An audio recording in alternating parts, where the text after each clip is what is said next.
नमस्कार, मी अविनाश आदर. On the टॉक्सच्या या विशेष पॉडकास्टमध्ये मी आपल्या सर्वांचं मनपूर्वक स्वागत करतो. प्रत्येक व्यक्तीच्या आयुष्यामध्ये शिक्षण हा एक महत्त्वाचा टप्पा असतो. आज आपण एका अशा व्यक्तिमत्वासोबत बोलणार आहे की ज्यांनी महाराष्ट्रभरामधील अनेक विद्यार्थ्यांना शिक्षण या महत्त्वाच्या टप्प्यामध्ये यशाच्या दिशेने मार्गक्रमण करण्यासाठी त्यांच्या पाठीशी ती संस्था ठामपणे उभी राहिली. महाराष्ट्राचा महाब्रँड म्हणून ज्या संस्थेकडे पाहिलं जातं आणि शिवाय संपूर्ण महाराष्ट्रभरातच प्रत्येक विद्यार्थ्याला आणि स्पर्धा परीक्षांची तयारी करणाऱ्या प्रत्येक विद्यार्थ्याच्या पाठीशी ठामपणे उभी राहणारी अशी एक शिक्षण संस्था जिचं नाव IIB. IIB म्हणजे काय तर IIBकडे पाहताना लोक असं म्हणतात, ज्यांना IIBचा अनुभव आहे ते असं म्हणतात की ही संस्था म्हणजे डॉक्टर्स आणि इंजिनियर्स घडवणारी फॅक्टरीज आहे. तर आज आपल्यासोबत आहेत ॲडव्होकेट महेश लोहारे सर, की जे पिंपरी चिंचवड IIBचे संचालक आहेत. आपण त्यांच्यासोबत चर्चा करणार आहोत आणि त्यांच्याकडूनच जाणून घेणार आहोत एकंदरीत त्यांच्या वैयक्तिक जीवन प्रवासाबद्दल आणि सोबतच महाराष्ट्राचा महाब्रँड IIB बद्दल. सर नमस्कार. ऑन द टॉक्सच्या आपल्या या पॉडकास्टमध्ये मी तुमचं मनापासून स्वागत करतो. खरं तर IIB या शिक्षण संस्थेबद्दल बोलण्यापूर्वी मला ॲडव्होकेट महेश लोहारे यांच्या वैयक्तिक जीवन प्रवासाबद्दल जाणून घ्यायला आवडेल. आमच्या प्रेक्षकांनाही ते आवडेल. तुमची एकंदरीत पार्श्वभूमी, कौटुंबिक पार्श्वभूमी, तुमचं शिक्षण आणि त्यानंतर तुमचा वकिलीपर्यंतचा प्रवास आणि वकिलीनंतर पुन्हा शिक्षण क्षेत्रामध्ये येऊनच विद्यार्थ्यांना घडवावं हे कसं तुमच्या आयुष्यामध्ये साधून आलं? नमस्कार सर्वांना. ऑन द टॉक्स या विशेष पॉडकास्टमध्ये IIB परिवाराला संधी दिल्याबद्दल आपलं मनपूर्वक धन्यवाद. जसं आपण म्हणलात सर, एक ग्रामीण भागातनं माझा प्रवास सुरू झाला. एक ग्रामीण भाग लातूर जिल्ह्यामधलं एक गाव आहे, तिथं माझा जन्म झाला. तिथून तो प्रवास सुरू झाला. तो प्रवास करत असताना एक संघर्ष मी माझ्या डोळ्यासमोर पाहिला होता. तो म्हणजे माझ्या आईवडिलांनी केलेला संघर्ष. माझे वडील नवी मुंबईचे मुख्य न्यायाधीश म्हणून ते रिटायर्ड झाले. अच्छा. न्यायदेवता म्हणून त्यांनी 30 वर्ष सर्व्हिस केली. पण त्या खेडेगावातून न्यायदेवतापर्यंतचा प्रवास हा खूप संघर्षमय होता. वडील 2.5 वर्षाचे असताना माझे आजी आजोबा एक्सपायर झाले कॉलराच्या साथीमुळे. तिथून त्यांचा तो शिक्षणासाठीचा धडपड त्या खेडेगावातली मी माझ्या डोळ्यांना लहानपणापासून पाहत होतो. त्यांना अतिशय मोलाची साथ माझ्या आईंनी दिली. म्हणजे एक काळ असा होता आमच्या डोळ्यासमोर की रोजच्या रोज म्हणजे कमवणे आणि त्याचं रोजच्या रोज नियोजन करणे अशी परिस्थिती असताना माझ्या आईनी आणि वडिलांनी अतिशय कठीण परिस्थितीतून कणखर प्रवास करत वडील न्यायाधीश झाले. आणि वडील न्यायाधीश झाल्यानंतर आम्हाला खरं पुढं शिक्षणाच्या ज्या संध्या मिळाल्या त्या तिथून पुढच्या वेगळ्या प्रवासामध्ये अतिशय चांगल्या प्रतीच्या मिळाल्या. वडील न्यायाधीश असताना वडिलांची पोस्टिंग महाराष्ट्रभर होत राहिली. साधारण 8 ते 10 जिल्हे आम्ही फिरलो. त्या 8 ते 10 जिल्ह्यामध्ये माझं 10वीपर्यंतचं शिक्षण झालं. अच्छा. मग मी वेगवेगळ्या शहरामधल्या त्या शैक्षणिक संस्थांमध्ये शिक्षण घेतल्यामुळं 2-2 वर्ष तिथला तो अनुभव वेगळा गेला मला. आणि 10वी नंतरचं शिक्षण विद्येचं माहेरघर पुणे ज्याला म्हटलं जातं, इथे मला संधी मिळाली. माझ्या आईवडिलांनी पुण्यासारख्या शहरामध्ये आमचं नियोजन केलं. त्यावेळेसचा आनंद खूप वेगळा होता, कारण तो संघर्षमय आईवडिलांचा प्रवास मी माझ्या डोळ्यांनी पाहिला होता. पुणे शहरामध्ये दिघी या ठिकाणी 1996 पासून आम्ही वास्तव्यास आहे. आणि तिथून पुढं पिंपरी चिंचवडमध्ये ज्या ज्या संस्थांनी मला शैक्षणिक क्षेत्रामधनं मार्गदर्शन केलं त्या संस्थांचं मी खरं तर आभार आहे. कारण तिथून पुढं माझं 11वी-12वीचं शिक्षण असेल, 11वी-12वी झाल्यानंतर की पुढं करायचं काय, त्यावेळेस इन्फॉर्मेशन टेक्नॉलॉजीला खूप वाव होता. आणि माझ्या वडिलांचं आणि आईचं मला गायडन्स होतं की तू इंजिनियर हो. माझे वडील जरी न्यायदेवता होते तरी मला इंजिनिअरिंगचं त्यावेळेस योग्य वाटलं म्हणून मी इंजिनिअरिंग केलं. इंजिनिअरिंग करत एका सॉफ्टवेअर कंपनीमध्ये 1 वर्ष जॉब केला सॉफ्टवेअर डेव्हलपर म्हणून. अच्छा. त्याच्यानंतर थोडं मॅनेजमेंटच्या गोष्टी करण्याची इच्छा झाली. म्हणजे मॅनेजमेंट असती काय, ह्या कंपन्या असतात काय, तर मी MBA फायनान्स केला. अच्छा. पिंपरी चिंचवडमध्ये अतिशय अग्रगण्य इन्स्टिट्यूटमधनं मी MBA फायनान्स केला. MBA फायनान्स केल्यानंतर मला IDBI बँक सारख्या बँकेमध्ये लोन डिपार्टमेंटला मॅनेजर म्हणून मला संधी मिळाली. आणि माझ्या बँकिंगच्या ड्युरेशनमध्ये आजपर्यंत मी 400 कोटीचे लोन डिस्बर्स केलेले आहेत. आणि हे 400 कोटीचे लोन आपली पिंपरी चिंचवड MIDC आहे, म्हणजे भोसरी MIDC असो, चाकण MIDC आहे, चिंचवड MIDC आहे, यासोबत मुंबईमधल्या काही मोठ्या कंपन्यांना पण आम्ही लोन केले. पुण्यामध्ये बसून एक इंजिनियर कशा पद्धतीने लोन देऊ शकतो याचं उत्तम उदाहरण म्हणजे एक कंपनी आहे. ही कंपनी रुद्रपूर उत्तराखंडमध्ये आहे. पुण्यात बसून आम्ही त्यांनाही फायनान्स केलं. 15 कोटीचं फायनान्स होतं. म्हणजे एक इंजिनियर बँकर कसा बनून चांगल्या पद्धतीने कॉन्ट्रीब्यूट करू शकतो हे मला ऍक्च्युली त्या अनुभवाने तिथं करता आलं. आणि त्यांना एक 15 कोटीचं लोन आम्ही सँक्शन करून त्यांच्या एका कंपनीच्या 4 कंपन्या झाल्या. अरे वा. हा माझा म्हणजे इंजिनिअरिंग नंतर बँकिंगचा प्रवास झाला. यासोबत एक आदर्श होता की माझे वडील मुख्य न्यायाधीश आहेत मुंबईचे.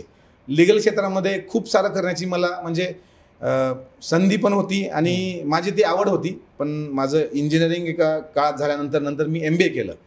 याच्या पुढे मला लॉ करण्याची इच्छा झाली. त्यानंतर मी लॉ केला. लॉ करून माझं कायदे क्षेत्रामध्ये पदार्पण झालं. अच्छा. काळा कोट घालून काही वर्ष काम करण्यात आलं. एक लीगल संस्था पिंपरी चिंचवडमध्ये लोहारे असोसिएट्स म्हणून आज पण आहे. वडिलांच्या मार्गदर्शनाखाली त्यांनी दिलेल्या नीतिमूल्यावर ही चालते. आणि साधारण एक 6 ज्युनियर्स आहेत. या लोहारे असोसिएट्सच्या माध्यमातून हजारो गरजूंना आपण लीगल सर्व्हिसेस आजपर्यंत दिलेल्या आहेत. आता हे करत असताना पुढे एक माझ्यासमोर असा आदर्श होतं. सुरुवातीला इंजिनिअरिंग, नंतर MBA आणि बँकिंग सेक्टर आणि त्यानंतर लीगल सेक्टर. आणि ह्यासोबतच कार्य करत असताना एक मोठं उदाहरण म्हणजे आमच्या घरातलंच उदाहरण आहे. त्या म्हणजे माझ्या अर्धांगिणी डॉक्टर शीतल लोहारे, ज्या प्रसिद्ध बालरोग तज्ज्ञ आहेत, ज्यांचे MBBS GMC नागपूरहून त्या MBBS झाल्या. आणि आज आपल्या पिंपरी चिंचवडमध्ये अतिशय छान दर्जाची वैद्यकीय सेवा लहान मुलांसाठी त्या प्रोव्हाइड करतात. त्या पिंपरी चिंचवडच्या प्रसिद्ध न्यूनेटॉलॉजिस्ट आहेत. त्यांच्या हातून खूप सारं कार्य मेडिकल वैद्यकीय क्षेत्रामध्ये इथं होतं. आणि त्या खऱ्या स्टुडंट आहेत IIB करिअर इन्स्टिट्यूटच्या. IIB करिअर इन्स्टिट्यूट ही जी संस्था आहे हे छोटं रोपटं नांदेडला लावलं गेलं होतं. माझ्या अर्धांगिणींचं शिक्षण IIB करिअर इन्स्टिट्यूटमधनं झालं. आणि IIB करिअर इन्स्टिट्यूटच्या योग्य मार्गदर्शनामुळे गव्हर्नमेंट मेडिकल कॉलेज नागपूर इथून त्या MBBS झाल्या. त्या ज्या कॉलेजमध्ये त्या MBBS झाल्या त्या कॉलेजमध्ये 2 ते 3 हजार पेशंटचा रोजचा फ्लो असतो. अशा त्या एक्सपर्ट डॉक्टर झाल्या. नंतर त्यांनी MD केलं. MD पीडियाट्रिक्स त्या झाल्या. आणि आज प्रसिद्ध बालरोग तज्ज्ञ शिवश्री पुरस्कृत ते आपल्या पिंपरी चिंचवडचे आहेत. त्यांचं असं म्हणण्यात आलं की पिंपरी चिंचवड शहरामध्ये, पुणे शहरामध्ये, आपल्या विद्येच्या माहेरघरामध्ये BJ मेडिकल कॉलेज सारख्या अग्रगण्य इन्स्टिट्यूट आहेत वैद्यकीय क्षेत्रामधल्या. CUEP कॉलेज सारखं टॉपचं इंजिनिअरिंग कॉलेज आहे. पण ह्या इंजिनिअरिंग कॉलेज आणि ह्या मेडिकल कॉलेजला जाण्यासाठी ज्या एक्झामची तयारी केली जाते त्या एक्झामची तयारी इथे तेवढी त्या पद्धतीने त्या क्वालिटीची घेतली जात नाही. मग ह्यातनंच तो विषय आला की IIB करिअर इन्स्टिट्यूट आपल्या पुण्यासारख्या शहरामध्ये आली पाहिजे. याच्याबद्दल आम्ही जज साहेबांना म्हणजे माझ्या वडिलांना त्यांचं मार्गदर्शन घेतलं. जज साहेबांनी सुरुवातीलाच आम्हाला कानमंत्र दिला. IIB ही अग्रगण्य इन्स्टिट्यूट आहे महाराष्ट्रामधली. ती नांदेड आणि लातूरमध्ये हजारो विद्यार्थ्यांना शिकवते. पण पुण्यामध्ये त्यांना आणण्याच्या आधी तुम्ही पुण्यातल्या एक चांगला सर्वे करा. पुण्यामध्ये गोरगरीब विद्यार्थी आहेत किती, त्यांच्या संध्या कशा म्हणजे हिरावून घेतल्या जातात किंवा त्यांना तिथपर्यंत पोहोचता येत नाही. परिस्थिती बिकट असल्यामुळे किंवा बाकीच्या परिस्थिती अडचणीमुळे, आर्थिक अडचणीमुळे, बाकीच्या सर्व इतर अडचणीमुळे विद्यार्थ्यांना उच्च शिक्षण दिलं जात नाही. हे कुठं जातं याचा रूट कॉज शोधा. त्यानंतर वडिलांच्या मार्गदर्शनाखाली आम्ही 20 जणांची टीम बनवली. 20 जणांची टीम 2018 साली बनवली गेली होती सर. आणि 2018 सालापासून 2022 पर्यंत कंटिन्युअस त्या टीमने सातत्याने 4 वर्ष कार्य केले. पुण्यामध्ये सर्वे केला, पिंपरी चिंचवडमध्ये आपल्या सर्वे केला, पिंपरी चिंचवडच्या रूरल भागामध्ये म्हणजे मावळमध्ये सर्वे केला, आपल्या भोसरी परिसरात सर्वे केला, चाकणला सर्वे केला, जुन्नरपर्यंत सर्वे केला. यासोबत नाशिक असो, पश्चिम महाराष्ट्र असो आणि मराठवाडा, विशेष करून जिथं शिक्षणाचं मोठं संकुल होतं असं IIB करिअर इन्स्टिट्यूट, इथे जाऊन तिथले विद्यार्थी कशा पद्धतीने IIB मध्ये शिकतात ते पाहिलं. त्यामध्ये 2 गोष्टी आम्हाला खूप वेगळ्या पद्धतीने तिथे अनुभवल्या आल्या, खूप चांगल्या पद्धतीने अनुभव आला. पुणे विद्येचं माहेरघर असताना नांदेड लातूर सारख्या शिक्षण पंढरीमध्ये मुलं एका हॉलमध्ये शेकडो मुलं बसून अभ्यास करतात आणि ते पण पिन ड्रॉप सायलेन्स मध्ये. ही शिक्षण प्रणाली मराठवाड्यामध्ये मी अनुभवली. आणि तिथून असं वाटलं की ह्या टाईपचं इन्फ्रास्ट्रक्चर आपण पिंपरी चिंचवडला आणि आपल्या पुण्याला जर आणलं तर इथल्या गरजू विद्यार्थ्यांना खूप सारं त्याचा फायदा होईल. त्यानंतर ह्या 20 जणांच्या टीमने आम्ही सर्वांनी मिळून एक प्रेझेंटेशन बनवलं. त्या प्रेझेंटेशनमध्ये इथल्या कमतरता, पुणे आसपासच्या एरियातील विद्यार्थी आणि पालकांच्या ज्या काही डिमांड्स होत्या शिक्षणाच्या क्वालिटीच्या, त्या डिमांड्स विथ सर्वे रिपोर्ट्स ह्या आम्ही प्रॉपर मांडल्या गेल्या. नंतर महाराष्ट्रभरात काय आम्ही दिल्लीपर्यंत जाऊन सर्वे केला, आम्ही कोट्यापर्यंत जाऊन सर्वे केला. अच्छा. महाराष्ट्रभरातले काही ठिकाण आहेत जिथं शिक्षणाला त्या पद्धतीने एक्सप्लोर केलं गेलंय. बरोबर. हे फॅक्ट आहे सर. बरोबर. मग हा सर्वे डिटेलपणे करण्यात आला आणि हा सर्वे केल्यानंतर IIBचे सर्व आदरणीय दशरथ पाटील सर आणि कोर कमिटी टीम यांच्या समोर तो सर्वे मांडण्यात आला. कोर कमिटी टीमने तो सर्वे पाहिला. त्यानंतर त्यांनी काही गोष्टी अॅक्नॉलेज केल्या की ही अशी गरज आहे, ठीक आहे, आपण करूयात. पण ह्या सर्व गोष्टींना 4 वर्षाचा फेज गेला. अच्छा. आणि त्यानंतर सातत्याने आम्ही तो फॉलोअप घेत राहिलो. आणि आपली पिंपरी चिंचवडची पवना नदी आहे, लातूरची मांजरा नदी आहे आणि नांदेडची गोदावरी नदी आहे. हा त्रिवेणी संगम 2022 साली घडून आला आणि आपण यशस्वीरित्या आपल्या पिंपरी चिंचवडमध्ये IIBची 3री शाखा ओपन केली. अरे वा. 2018 पासूनचा प्रवास 2022 ला थांबला. पण याला आपण असं म्हणू शकतो 1999 ला सुरू झालेलं इन्स्टिट्यूट खऱ्या अर्थाने 23 वर्षानंतर पिंपरी चिंचवडला आलं. बरोबर. म्हणजे ह्या वैद्यकीय क्वालिटीमध्ये आपण 23 वर्षानंतर उतरलो गेलो. पण ज्या वर्षी 2022 साली आपण पिंपरी चिंचवडला शाखा सुरू केली, पहिल्याच वर्षीचा निकाल, पहिल्या वर्षी त्या एका ब्रांचला निकाल देणं अवघड पडतं. पण आपल्या इथल्या एक अपंगाच्या मुलीला आपण ज्या मेडिकल कॉलेजमधनं डॉक्टर शीतल लोहारे शिकल्या होत्या त्याच मेडिकल कॉलेजला MBBS करायला पाठवलं. ती विनया भोसले, अपंगांची मुलगी आहे, पण आज अग्रगण्य इन्स्टिट्यूटमधून ती MBBS करते. हा IIBचा प्रवास आजपर्यंतचा अशा प्रकारे आहे. Very good. हे सर, तुम्ही सांगताय, भरभरून बोलताय. IIB शिक्षण संस्थेबद्दलही तुम्ही आत्ता सांगितलं एकूण तुमच्या प्रवासासोबतच. आज IIBची शाखा तुम्ही म्हटलं की त्रिवेणी संगम हा एका अर्थाने साधला गेला आणि पिंपरी चिंचवडमध्ये IIB खऱ्या अर्थानं सुरू झाली आणि इथल्या विद्यार्थ्यांसाठी ती एक दिशादर्शक ठरते.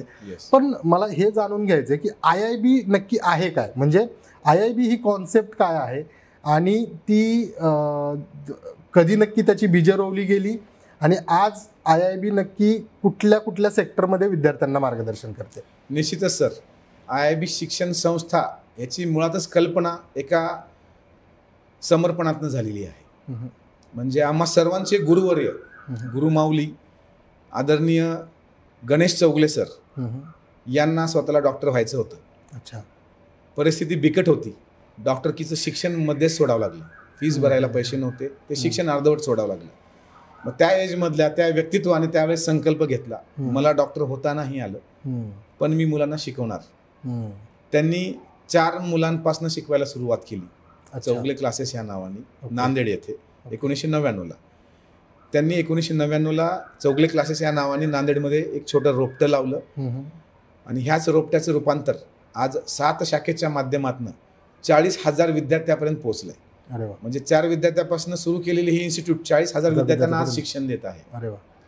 आणि ज्या गुरुवर यांना आमच्या डॉक्टर होता नाही आलं आणि त्यांच्या एका त्या संकल्पनाने आणि त्यांच्या वैयक्तिक आयुष्याच्या समर्पणाने आज मला इथे सांगायला अभिमान होतोय, ज्याचा उल्लेख तुम्ही ऑलरेडी सुरुवातीला केलेला आहात की IIB करिअर इन्स्टिट्यूटने आजपर्यंत तब्बल 35,000 प्लस डॉक्टर्स आपल्या महाराष्ट्राला, आपल्या भारताला दिलेले आहेत. खरी गोष्ट. म्हणजे एका व्यक्तित्वाला डॉक्टर नाही बनता आलं पण त्यांनी 35,000 डॉक्टर बनवले.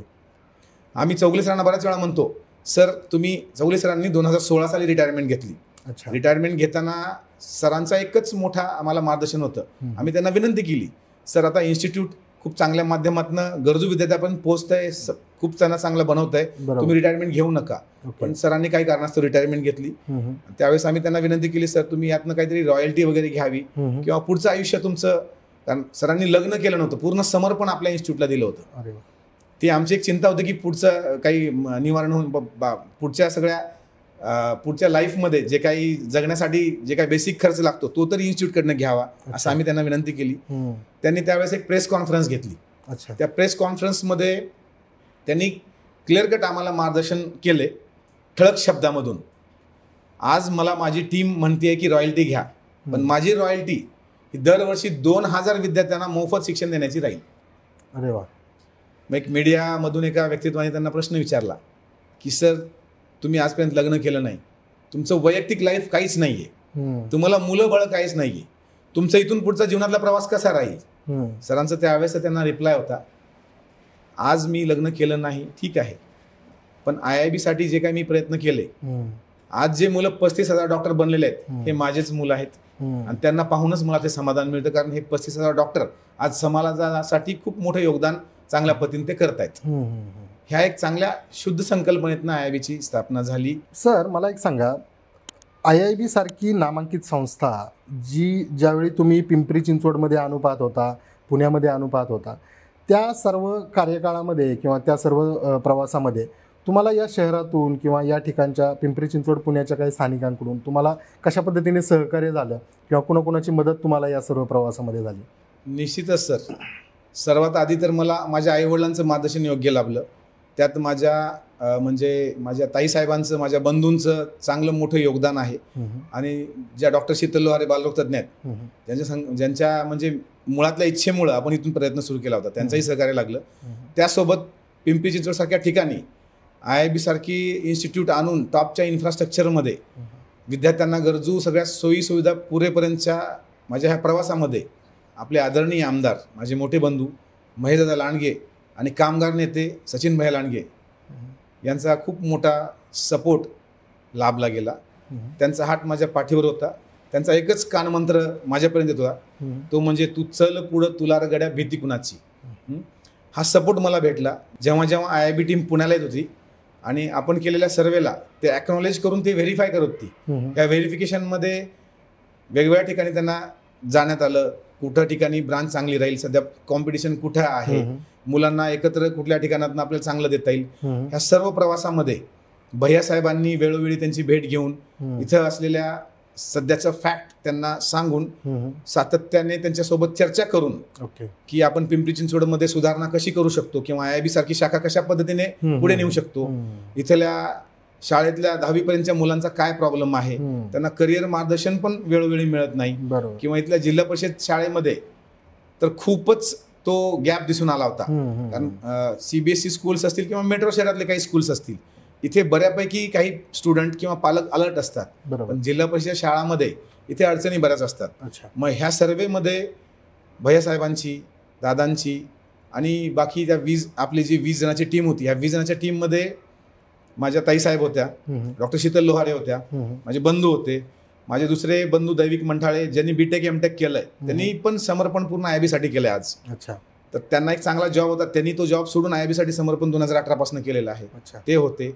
टॉपचे काही इंजिनियर्स होते आणि टॉपचे MBA केलेले काही माझे सहकारी मित्र होते. असा 20 जणांचा सहकार्य दादांसोबत, भैयासाहेबांसोबत, माझ्या परिवारातील प्रत्येक सदस्यासोबत मला मिळाला. त्यामुळेच यशस्वीरित्या मराठवाड्याच्या बाहेर ह्या इन्स्टिट्यूटला आपण आणून महाराष्ट्राशी कनेक्ट करू शकलो. Very good. सर, ज्यावेळेस आपण आधुनिक शिक्षण पद्धतीबद्दल बोलतो किंवा आजच्या विद्यार्थ्यांसमोरच्या आव्हानांबद्दल बोलतो, त्यावेळी एक मुद्दा प्रकर्षाने प्रत्येक वेळी चर्चा त्याची केली जाते, ती म्हणजे ऑनलाईन शिक्षण. ऑनलाईन शिक्षणकडे आज कल कोरोना काळाच्या नंतर आपण बऱ्याच अंशी पाहिला की ऑनलाईन शिक्षणाकडे कल वाढतोय किंवा काय. तर या संदर्भात तुमचं काय एकंदरीत IIBचं आणि तुमचं काय धोरण आहे किंवा तुमची त्याबद्दलची काय मत आहेत? अतिशय महत्त्वाचा मुद्दा आपण बोललात सर, तो म्हणजे की ऑनलाईन शिक्षण पद्धतीचा जो आता सध्याचा वापर केला जातोय, कोरोना काळामध्ये आपल्याला ऑनलाईन शिक्षण पद्धत ॲक्सेप्ट करावी लागली होती, हे तेवढंच फॅक्ट आहे.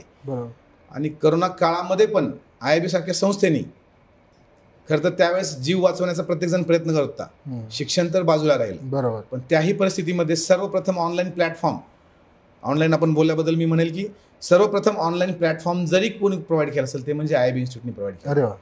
आणि एक नीटची एक्झाम आहे, नीटची परीक्षा आहे, ज्या परीक्षाला बायोलॉजी नावाचा एक सब्जेक्ट आहे. नीटची परीक्षा 720 मार्कची असते, बायोलॉजी हा 360 मार्कचा असतो. 2021 साली ज्यावेळेस लॉकडाऊन होतं, लॉकडाऊनच्या फेजेस बऱ्याच झाल्या होत्या 2020 आणि 21 ह्या 2 वर्षांमध्ये, बरोबर. तर ह्या लॉकडाऊनच्या फेजमध्ये पण विद्यार्थ्यांना ऑनलाईन प्लॅटफॉर्म प्रोव्हाइड करून त्यांच्यापर्यंत उच्च शिक्षणाची क्वालिटी IIB इन्स्टिट्यूटने कशी दिली याचं एक उत्तम उदाहरण म्हणजे 2021च्या नीटमध्ये आपल्या IIB विद्यार्थ्यांनी वर्ल्ड रेकॉर्ड केलेला आहे. ते अशा पद्धतीने वर्ल्ड रेकॉर्ड झालं, तब्बल 33 विद्यार्थ्यांना 360 पैकी 360 मार्क हे 2021च्या निकालामध्ये आपण नोंदवले होते. मग ऑनलाईन प्रणालीचा योग्य वापर केला तर उत्कृष्ट दर्जाचं आपण काम करू शकतो. पण ज्या वेळेस लॉकडाऊन सारखी परिस्थिती होती, ज्या वेळेस ऑफलाईन हे माध्यम अवेलेबल नव्हतं, का? कारण आपण देश पातळीवरच्या त्या टॉपच्या एक्झामला प्रिपेअर करत असतो. स्पर्धा परीक्षामध्ये आपली मुलं गडबडतात कुठं? त्यांना 10वी बोर्ड पर्यंत एक लिमिटेड कॉम्पिटिशन असतं. बरोबर. त्यांना देश पातळीवरच्या एक्झाम्स देऊन त्याची सवय झालेली नसते. बरोबर. आणि एकदमच 10वी नंतर 11वी 12वी केल्यानंतर 12वीच्या बोर्डची परीक्षा दिल्यानंतर मग ह्या नीट आणि जेई सारख्या टॉपच्या एक्झाम्स द्याव्या लागतात. तिथे विद्यार्थी कमी पडतात. बरोबर. ज्यावेळेस ऑनलाईन होतं, ज्यावेळेस कुठले पर्याय अवेलेबल नव्हते, त्यावेळेस ऑनलाईनच्या माध्यमातून खूप चांगले म्हणजे विद्यार्थी घडले पण. बरोबर. पण ह्याच्यामध्ये एक दुसरा असा भाग आहे की काही विद्यार्थ्यावर, त्या मनावर, त्या बालमनावर त्या स्क्रीन टाईमचा एक प्रभाव पडला. तो स्क्रीन टाईमची सवय त्यांना त्या 2 वर्षात झाली. बरोबर. आणि तिथून पुढं ती डिपेंडन्सी त्या स्क्रीनवर वाढली गेली. बरोबर. मग तिथून पुढं ऑफलाईन मधल्या जो ऍक्च्युली ज्या पद्धतीने विद्यार्थ्यांनी ऑफलाईन मधनं नॉलेज घ्यायला पाहिजे, ज्ञान घ्यायला पाहिजे, याच्यामध्ये कुठं ना कुठंतरी ह्या स्क्रीन टाईमवर तफावत गेली. आणि 2021 नंतर 2022च्या पुढे विद्यार्थ्यांच्या ऍक्च्युली त्या अभ्यासक्रमातनं हे दिसून आलं की हा जो प्रकार आहे ऑनलाईनचा, हा आता ऑनलाईनचं सध्या कोरोना काळ तर नाहीये किंवा तशी परिस्थिती नाहीये, तसं काही संकट आपल्या समोर नाहीये, तरी पण विद्यार्थी स्क्रीन टाइम जो आहे अपार्ट फ्रॉम एज्युकेशन कुठं ना कुठे डायव्हर्ट होऊन हा स्क्रीन टाइम वाढला जातो. बरोबर. तर ऑनलाईन माध्यमातून शिक्षण घेताना आता बऱ्याचशा संस्था सर असं सांगतात की आम्ही 24 तास मुलांना ऑनलाईन फॅसिलिटी देतो. कोणताही विद्यार्थी 24 तास अभ्यास नाही करत सर. अगदी. आणि त्याला गरज पण नाही.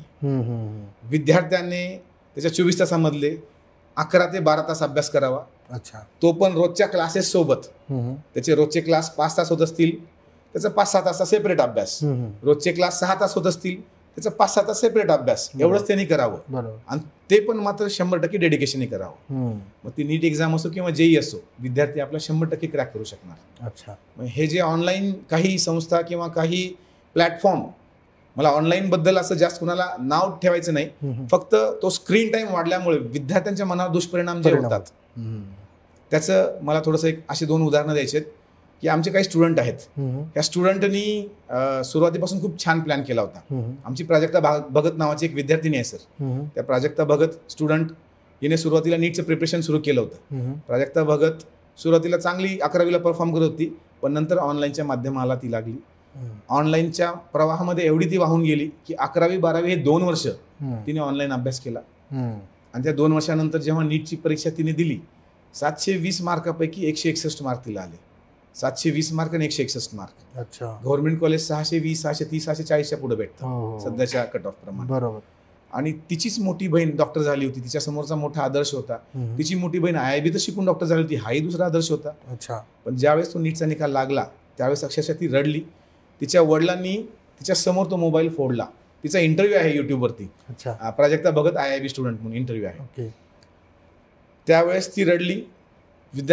तिने आपल्या वडिलांसमोर एक विनंती केली, मला एक शेवटचा चान्स तुम्ही द्यावा. मग वडिलांनी IIB कडे पाहून IIBच्या गुरुवर्यांकडनं तिला सल्ला देऊन तिला एक शेवटचा चान्स दिला. 161 मार्क घेणारी स्टुडंट ऑफलाईन मध्ये IIB मध्ये येऊन 700 मार्क हे प्रथम झाले सर. बरोबर. 161 ते 700 एवढी जम्प कोणीच नाही केली आजपर्यंत नीटच्या प्रवासामध्ये. प्राजक्ता भगतने 161 पासून 700 मार्क्स पर्यंत जम्प करून तिने 700 मार्क्स तिने आणले. 720 पैकी 700 मार्क्स घेऊन 2024च्या निकालामध्ये ती टॉपची स्टुडंट ठरली गेली. Very good. असा हा ऑनलाईनचा इफेक्ट पडला जातो. एक्झॅक्टली. आणि तुम्ही ज्या पद्धतीने सांगितलं की ऑनलाईन ज्यावेळेस खरंच त्याची गरज होती त्यावेळी सर्वांनी ते आत्मसात केलं, पण त्याचे काही दुष्परिणाम आहेत जे की नंतरच्या काळामध्ये दिसायला लागले. आणि खऱ्या अर्थाने हा स्क्रीन टाईम विद्यार्थ्यांनी तरी किमान स्क्रीन टाईम जेवढा कमी करायला हवा तेवढा तो कमी केला गेला पाहिजे. आता तुम्ही बोललात त्यामध्ये सर आणखी एक मला मुद्दा ॲड करायचा आहे. कोणाचा पण मोबाईल जरी घेतला आपण, इंस्टाग्राम असतं त्याच्यावरती, इंस्टाग्रामवरती आपण गेलो, कोणाचाही असू द्या तो, त्याच्या सर्च बटनवर जरी क्लिक केलं आपण, एक 16 स्टुडंट आहे सपोज, त्याच्या हातात मोबाईल येतो, कुणाच तरी इंस्टाग्राम अकाउंट ओपन आहे, त्याच्यावर तो क्लिक करतो. त्याच्यावर क्लिक केल्यानंतर त्याच्या समोर जे दृश्य दिसले जातात ते डायव्हर्ट होण्याचे 100% चान्सेस आहेत. ते समोर जे दृश्य दिसले जातात त्या बालमनावर म्हणा किंवा त्या युवा मनावर जो परिणाम सोशल मीडियाचा होतो तो त्याच्या टार्गेटपासून त्याला दूर घेऊन जातो. बरोबर. त्यामुळं स्क्रीन टाईममध्ये महत्त्वाचं म्हणजे सोशल मीडिया जो आहे ना, इन्स्टा आहे किंवा स्नॅपचॅट आहे, याच्यापासून 11वी 12वीच्या विद्यार्थ्यांनी 4 हात दूर राहावं. मी विद्यार्थ्यांना 3 सल्ले देईल सर ह्याबद्दल. ऑनलाईनच्या माध्यमातून तुम्ही बोललात त्याबद्दल मी ऑनलाईन सोबत आणखी 2 सल्ले देईल. पहिला सल्ला हा असेल की विद्यार्थ्यांनी चांगली संगत ठेवावी 2 वर्षामध्ये.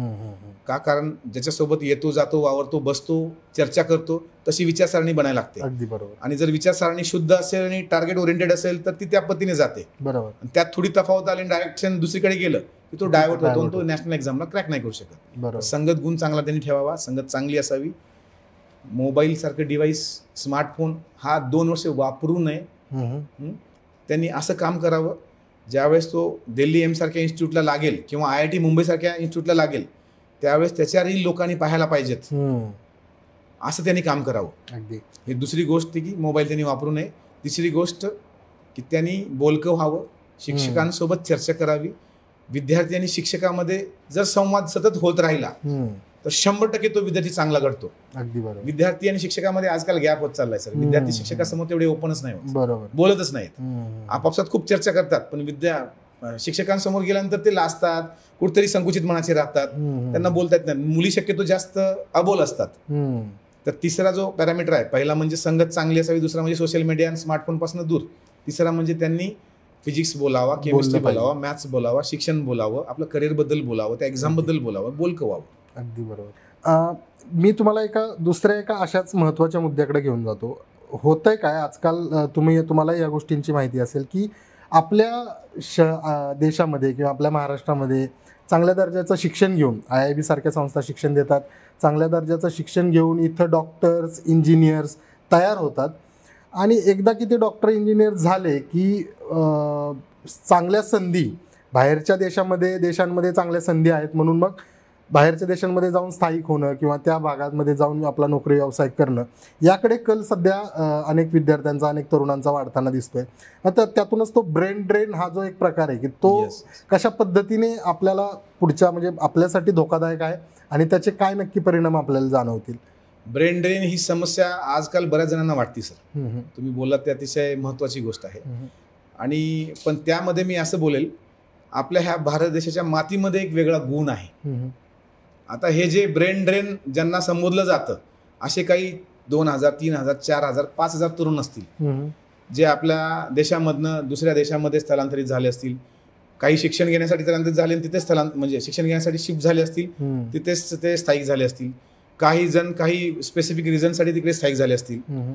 पण ह्या 4-5 हजार ह्या एक्सपर्ट काही सायंटिस्ट असतील, इंजिनियर्स, डॉक्टर्स यांना सोडून मी तुम्हाला म्हणल्याप्रमाणे आपल्या देशातल्या मातीतला जो गुण आहे तो हजारो युथमध्ये आज पण आहे. फक्त त्या विद्यार्थ्याला त्या विद्यार्थी फेजमध्ये काही गोष्टीची जाणीव होणं गरजेचं आहे. अगदी बरोबर. अशा टॉपच्या संस्थांनी त्यांना योग्य मार्गदर्शन करणं गरजेचं आहे. बरोबर. त्या गुरुवर्यांनी त्याच्यासोबत फक्त शिक्षणाचे कधी कधी काय होतं, शिक्षक शिकवतात जातात निघून, पण एक मैत्रीपूर्ण संबंध पण त्या गुरुवर्यांना बनवता आले पाहिजेत.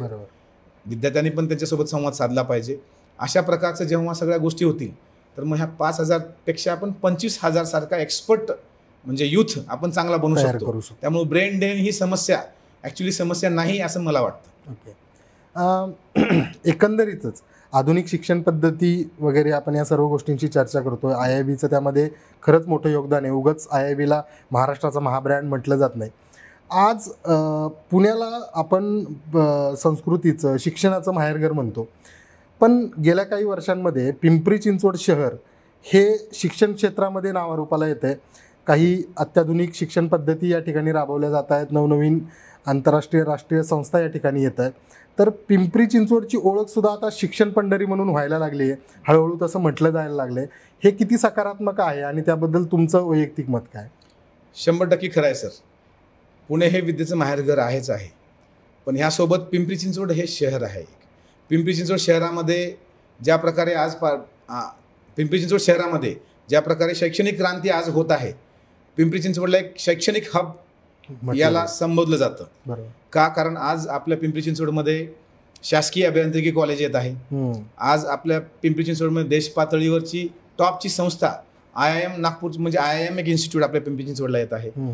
जगद्गुरू तुकाराम महाराज संतपीठ म्हणजे आधुनिकतेमध्ये आध्यात्मिकता याला रिलेट करणारं संतपीठ म्हणजे शिक्षणामध्ये संस्कार कसे राबवले, म्हणजे शिक्षणामध्ये संस्कार कसे आणले जातात याचा उत्कृष्ट दर्जाचं संतपीठ आपल्या पिंपरी चिंचवडला झालेलं आहे.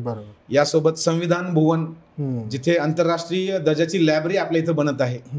या सर्व गोष्टीचं जर कन्सिडर केलं, सोबत DPU युनिव्हर्सिटी आहे, आपल्या इथे YCM मेडिकल कॉलेज आहे आणि रिसर्च सेंटर टॉपचं बनलेलं आहे. बरोबर. यासोबत PCCU युनिव्हर्सिटी बनलेली आहे आणि ह्यासोबतच सगळ्या ह्या शैक्षणिक माध्यमातून IIB सारख्या इन्स्टिट्यूट स्पर्धा परीक्षेची तयारी घेण्यासाठी आपल्या पिंपरी चिंचवडमध्ये 2022 साली आल्यानंतर 2025 पर्यंत इतर बऱ्याचशा संस्था पिंपरी चिंचवडमध्ये आल्या. आणि आज आपल्या विद्यार्थ्यांना जी आर्थिक अडचणी होती शिक्षण घेत असताना, जो मध्ये गॅप यायचा गरजू विद्यार्थ्यामध्ये, खरं तर ह्या विद्यार्थ्याला योग्य वेळी योग्य मार्गदर्शन, योग्य शिक्षण, योग्य प्रेरणा दिली तर तो कोणतंही आव्हान स्वीकारत म्हणजे कोणतंही आव्हान स्वीकारत टॉपच्या करिअरमध्ये त्यांनी कोणतंही आव्हान स्वीकारत त्याचं करिअर तो टॉपचं करून घेऊ अशी कॅपॅसिटी आहे. मग ह्या सर्व शिक्षण संस्थेच्या माध्यमातून इथला क्राऊड बदलतोय, इथला युथ बदलतोय आणि इथलं शैक्षणिक एन्व्हायरमेंट खूप छान पद्धतीचं होत आहे. म्हणून हे शैक्षणिक हब निश्चितच बनत आहे आणि शिक्षण पंढरी ही ऍक्च्युली बनण्याच्या मार्गावर आपलं पिंपरी चिंचवड आहे. आणि असं मी तर म्हणेल की इथून पुढं आपल्या BJ मेडिकल कॉलेज तर आहेच आहे, पण यासोबत दिल्ली एम्स सारख्या टॉपच्या इन्स्टिट्यूट मधले आपल्या पिंपरी चिंचवड शहरातली मुलं MBBS करायला जातील आणि IIT मुंबई, IIT दिल्ली सारख्या ठिकाणी आपले पिंपरी चिंचवड शहरातील मुलं BTech म्हणजे पिंपरी चिंचवड शहरातील मुलं BTech आर्टिफिशियल इंटेलिजन्स पासनं, कम्प्युटर सायन्स पासनं टॉपच्या डिग्री घेऊन देशासाठी चांगलं कॉन्ट्रीब्यूट करतील. निश्चितच शिक्षण पंढरी आपली पिंपरी चिंचवड होऊन जाईल. सर, मगाशी तुम्ही चौगुले सरांचा उल्लेख करताना सांगितलं की सरांनी सांगितलं की मी म्हणजे अगदी निस्पृहपणे संस्थेसाठी केलं आणि माझी स्वतःची मला जर काही संस्थेकडून घ्यायचं असेल तर मी हे घेईन की 2000 विद्यार्थ्यांना मोफत किंवा 2000 विद्यार्थ्यांचं शिक्षण घडावं संस्थेच्या माध्यमातून, जे की फ्री ऑफ कॉस्ट असेल वगैरे.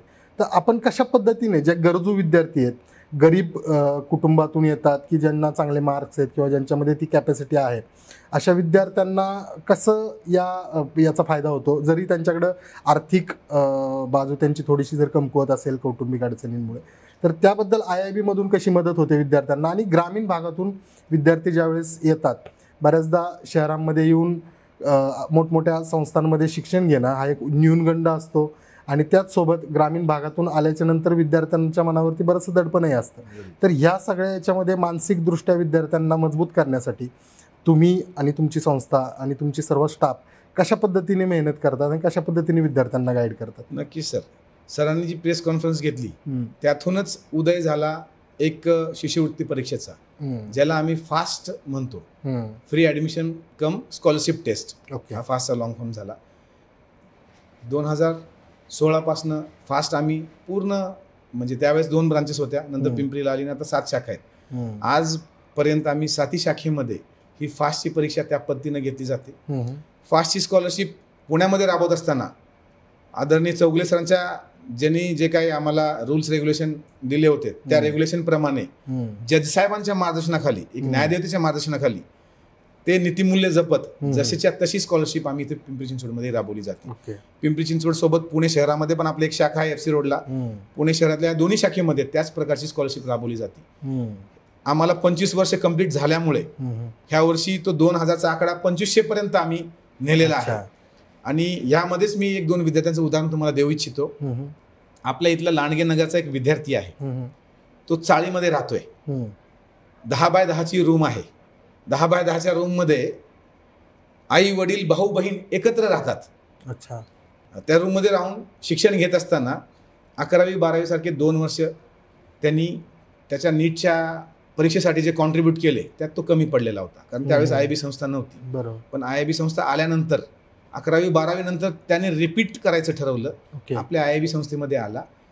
ह्याच फास्टच्या स्कॉलरशिपच्या अंडर त्या विद्यार्थ्याला, त्याचं नाव मी सांगेल, यश गायकवाड हा विद्यार्थी लांडगेनगरमध्ये एका चाळीत राहतो. या विद्यार्थ्याला अतिशय चांगल्या पद्धतीची स्कॉलरशिप मिळाली आणि तो आज आपल्याकडे शिकला आणि हे शिक्षण घेऊन गव्हर्नमेंट मेडिकल कॉलेज नाही, त्याच्यापेक्षाही पुढे जाऊन एम्स सारख्या इन्स्टिट्यूटमध्ये आज एम्स हैदराबाद मधून तो MBBS करतोय. अरे वा, क्या बात. आणि प्रथम तो जेव्हा कोट घालून आमच्या समोर आला, एका कार्यक्रमाला आम्ही त्याला बोलवलं होतं, त्याला आणि त्याच्या आई वडिलांना बोललो होतं, तर त्याला पाहून, त्याच्या आई वडिलाला पाहून आमच्या डोळ्यामध्ये आनंदाश्रू आले. त्यांच्या डोळ्यात आनंदाश्रू होतेच होते. पण एक 40ला मुलगा, 11वी-12वीचा मुलगा 11वी-12वी करून 250 मार्क्स जिथे आले होते आणि आज 650+ मार्क्स जाऊन तो एम्स हैदराबादमध्ये आज MBBS करतोय आणि तो पण कोट घालून आमच्या समोर आलाय. हे पाहिल्यानंतर म्हणजे ऍक्च्युली ज्या उद्देशाने इथे आपण संस्था आणली IB ची, त्या उद्देश कुठेतरी साध्य झाला असं आम्हाला त्यावेळेस वाटलं. आणि यश गायकवाड सोबत बरेचसे विद्यार्थी आहेत. यश LR आहे, परत श्रुती जाधव आहे, नेत्राली पगारे आहे, खुशी भोगे आहे, मोशीचा एक विद्यार्थी आहे आपला प्रथमेश लोखंडे आहे, विनिया भोसले पहिल्या वर्षीच तुम्हाला सांगितली ती अपंगांची मुलगी ती आहे. असे कित्येक विद्यार्थी हे सर्व स्कॉलरशिप परीक्षेच्या माध्यमातून आपल्याकडे शिकलेले आहेत. तो ग्रामीण भागातला असला तर त्यांनी घाबरायचं कारण नाहीये, बिलकुल कारण नाहीये. आणि आजकाल सर्वांना असं वाटतं की शिक्षण खूप खर्चिक झालेलं आहे. मेट्रो शहरातला म्हणजे तो क्राऊड असतो तो कसा तरी मॅनेज करतो, बरोबर, पण ग्रामीण क्षेत्रामध्ये ह्या अडचणी खूप आहेत आज. बरोबर, जिल्हा परिषद शाळांमध्ये किंवा त्या एरियामध्ये खूप साऱ्या अडचणी आहेत. तर मला सर्वांना एक सांगायचं आहे की शिक्षण हे आजच्या डेटला खर्चिक बिलकुल नाहीये. IIB सारख्या संस्था विद्यार्थ्यांना चांगली स्कॉलरशिप देत आहेत. हे झालं 11वी-12वी नीट JEE पर्यंत. बरोबर, जेव्हा ते अग्रगण्य इन्स्टिट्यूटमध्ये शिकायला जातात तिथे त्यांना एक एज्युकेशन लोन अतिशय कमी रेट ऑफ इंटरेस्टने मिळतं. ऍज अ बँकर, मी एक बँकर होतो त्यामुळे मला माहिती आहे एज्युकेशन लोन कशा पद्धतीने मिळालं जातं. आणि एज्युकेशन कम्प्लीट झाल्यानंतर काही ड्युरेशन झाल्यानंतर त्याचा इंटरेस्ट किंवा त्याचा EMI सुरू होतो. त्यामुळे एज्युकेशन लोनची फॅसिलिटी अवेलेबल आहे. करिअर काउन्सिलिंग टॉपची IIB संस्था स्वतः करत असते. योग्य करिअर मार्गदर्शन वेळोवेळी विद्यार्थ्यांनी घेता यावं आणि त्यांच्या पालकांनीही तो त्यांना सपोर्ट वेळोवेळी करावा. बाकी शिक्षण काही खर्चिक नाहीये. विद्यार्थ्यांनी ठरवलं तर खूप चांगल्या पद्धतीने तो शिकू शकतो आणि टॉपच्या ठिकाणी जाऊ शकतो. सर, म्हणजे मी जेवढं IIB बद्दल काल वाचत असताना किंवा रिसर्च करत असताना तुम्ही विद्यार्थ्यांना मानसिकदृष्ट्या स्ट्रॉंग ठेवण्यासाठी किंवा त्यांना कुठल्याही परिस्थितीमध्ये खचू न देण्यासाठी तुम्ही अनेकदा वेगवेगळे कार्यक्रम राबवत असता. विद्यार्थ्यांशी पर्सनल टच तुमच्या सर्व स्टाफचा आणि सर्व शिक्षकांचा असतोच. शिवाय तुम्ही चांगले व्याख्याते, महाराष्ट्रभरातील प्रसिद्ध व्याख्याते बोलून त्यांचे कार्यक्रम आयोजित करत असता. असे वेगवेगळे उपक्रम तुम्ही राबवता, त्याबद्दल काय सांगाल? निश्चितच सर, 10वी बोर्ड झाल्यानंतर ते एका वेगळ्या टप्प्यामध्ये आपल्याकडे येतात. 11वी-12वी हे 2 वर्षाचं शिक्षण आपल्याकडे करतात आणि या 2 वर्षाचं शिक्षण करत असताना 1 वर्ष म्हणजे 365 दिवस. बरोबर, 2 वर्ष म्हणलं की × 2 आलं. तेवढ्या दिवसाचा प्रवास असतो आणि हे कॉलेज लाईफ नसते. विद्यार्थ्यांना, प्रत्येक विद्यार्थ्यांना वाटतं की मी कॉलेज लाईफ करावं, पण त्यांना कुठेतरी तडजोड करावं लागते. बरोबर, तडजोड करून हे 2 वर्ष 365 × 2 असे डेज आपल्याकडे काढतात. आणि ह्या प्रवासामध्ये फक्त फिजिक्स, केमिस्ट्री, बायोलॉजी, मॅथ्सचं शिक्षण घेत असताना, म्हणजे ह्या प्रवासामध्ये फिजिक्स, केमिस्ट्री, मॅथ्स, बायोलॉजीचं शिक्षण घेत असताना सोबत आम्ही ॲस्पायर टू इन्स्पायर नावाचा एक प्रोग्राम दरवर्षी राबवला जातो. ॲस्पायर टू इन्स्पायर म्हणजे महत्वाकांक्षा आणि प्रेरणा हे 2 शब्द अतिशय महत्वाचे आहेत विद्यार्थ्यांना. प्रेरणादायी कार्यक्रम दरवर्षी राबवले जातात. पहिल्या वर्षी सुरुवातीला आम्ही प्रकाश प्रेरणा राबवली होती. प्रकाश आमटे सरांनी आम्हाला खूप चांगली, म्हणजे आम्हाला सर्वांना गायडन्स केलं आणि विद्यार्थ्यांना एक प्रेरणादायी असं त्यांनी एक संदेश दिला. यासोबत ग्लोबल गुरुजी रणजित दिसले सर, हा आमचा प्रकार म्हणजे IIB इन्स्पायरचा दुसरा कार्यक्रम होता. IIB इन्स्पायरचा पहिला कार्यक्रम म्हणजे प्रकाश प्रेरणा, दुसरा कार्यक्रम म्हणजे रणजित दिसले सरांचा ग्लोबल गुरुजीचा तो एपिसोड विद्यार्थ्यांना अतिशय प्रेरणादायी ठरला. म्हणजे हे 2 वर्षात शिकत असताना ह्या अशा प्रेरणादायी कार्यक्रमातून त्यांना खूप सारी प्रेरणा मिळते आणि पुढे जात असतात. आणि ह्याचाच तिसरा टप्पा म्हणत आम्ही यशस्वी भव नावाचा कार्यक्रम दरवर्षी राबवतो. आता सध्या यशस्वी भव नावाचा कार्यक्रम, ज्याला प्रकाश वाटा म्हणतो आपण, आणि यशस्वी भव हा कार्यक्रम दरवर्षी राबवतो आम्ही. 12 जानेवारी 2025ला आपल्या मोरवाडी शाखेच्या समोर, बरोबर, लालटोपी नगरच्या ग्राउंडवरती प्राध्यापक, इतिहास अभ्यासक प्राध्यापक नितीन बानगुडे पाटील यांचं व्याख्यान आम्ही ठेवलं होतं. तर आपल्या IIBच्या स्टुडंट सोबत बाकीचे इतर असे तब्बल 3000 विद्यार्थ्यांनी हे मार्गदर्शन घेतलं. अच्छा. आणि बानगुडे पाटील सरांच्या मार्गदर्शनानंतर विद्यार्थी ज्या पद्धतीने अभ्यासाच्या स्पीडला लागले, ज्या पद्धतीने त्यांनी त्यांच्या त्या करिअरमध्ये जी स्पीड घेतली, म्हणजे 1 पट स्पीड असेल तर ते 1.5 पट झाली, 1.25 तरी झाली. या पद्धतीने ती स्पीड झाली. आणि आता JEE मेन्सच्या आमच्या एक्झाम झाल्या काही. ह्या JEE मेन्सच्या एक्झाम मध्ये ज्या विद्यार्थ्यांनी ह्या कार्यक्रमातून आता प्रेरणा घेतली, ह्या विद्यार्थ्यांना 99% पर्यंत JEE मेन्स मध्ये मार्क्स आले. प्लस आता 4 मे 2025ला जी नीटची एक्झाम आहे, ह्या एक्झाम मध्ये ह्याच प्रेरणामध्ये म्हणजे 4 मे 2025ला जी नीटची एक्झाम आहे, ह्या एक्झामला ह्या व्याख्यानातनं जी प्रेरणा घेऊन विद्यार्थी जातील ते 100% एम्स पर्यंत जातील. बरोबर. हा झाला एक IIB इन्स्पायर नावाचा कार्यक्रम. बरोबर. हा मोठ्या प्रमाणात दरवर्षी राबवला जातो. बरोबर. ह्यासोबत हा 1 दिवसाचा कार्यक्रम असतो. ह्यासोबत आम्ही वर्षभर त्या महिन्यामध्ये कंटिन्युअस मोटिवेशनल सेशन्स विद्यार्थ्यांना देत असतो. कारण विद्यार्थ्यांना एक चांगल्या म्हणजे चांगल्या पद्धतीने डायरेक्ट करणं हे आमची जबाबदारी आहे. बरोबर. 1999 पासूनचा प्रवास जो झालाय याचा अनुभव आमच्याकडे आहे. बरोबर. हा पुढचा प्रवास मात्र विद्यार्थ्यांनाच करायचा असतो, अगदी. पण आमचा अनुभव असतो. आम्ही त्यांना सांगतो की बेटा तुला ह्या रोडनी जायचं आहे, इथं स्पीड ब्रेकर आहे, बरोबर, इथं खड्डा आहे, इथं सांभाळून जा, अगदी. इथे यू टर्न आहे, इथं उतार आहे, इथं चढाव आहे. हा सगळा अनुभव आम्ही त्यांना वेळोवेळी शेअर करत असतो. बरोबर. सोबत अतिशय प्रेरणादायी कार्यक्रमातून शेअर करत असतो. आमचे IIB नसलेले डॉक्टर अनुराधा लोध आणि प्रसन्न लोध IRS ऑफिसर आहेत. ओके. यांचं आम्ही मार्गदर्शन विद्यार्थ्यांना ठेवलं होतं. सोबत 1 जुलैला डॉक्टर्स डे असतो. डॉक्टर्स डे निमित्त टॉपचे डॉक्टर्स, मग ते न्यूरोसर्जन आहेत किंवा कार्डिओलॉजिस्ट आहेत, रेडिओलॉजिस्ट आहेत, ह्यांचे सेशन दर 1 जुलैला आम्ही दोन्ही शाखेमध्ये आणि पूर्ण 7 शाखेमध्ये आम्ही राबवले जातात. अच्छा. इंजिनियर्स डे टॉपचे इंजिनियर्स बनवले जातात, सायंटिस्ट बोलले जातात, त्यांचे व्याख्यान ठेवले जातात. यासोबत वुमेन्स डे आत्ता झाला. वुमेन्स डेला अतिशय दर्जेदार आपल्या शिक्षण अधिकारी असलेल्या मॅडम आपल्या IIB संस्थेत आल्या होत्या. मुलींसाठी ते अतिशय महत्त्वाचा उपक्रम राहिला. असे पूर्ण वर्षभर आपण उपक्रम राबवत असतो.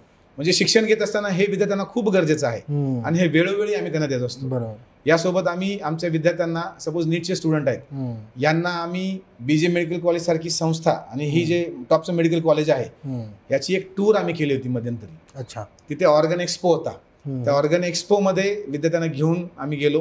ते मेडिकोचं फील त्यांना तिथं आलं. एक्झॅक्टली. आमच्या टॉपच्या इंजिनियर्स जे बनणार आहेत, JEE चे विद्यार्थी असतील, यांना आम्ही सायन्स डेला युनिव्हर्सिटीमध्ये घेऊन गेलो. पुणे युनिव्हर्सिटीमध्ये सायन्स डेला खूप मोठा कार्यक्रम असतो. 28 फेब्रुवारीला तो कार्यक्रम असतो.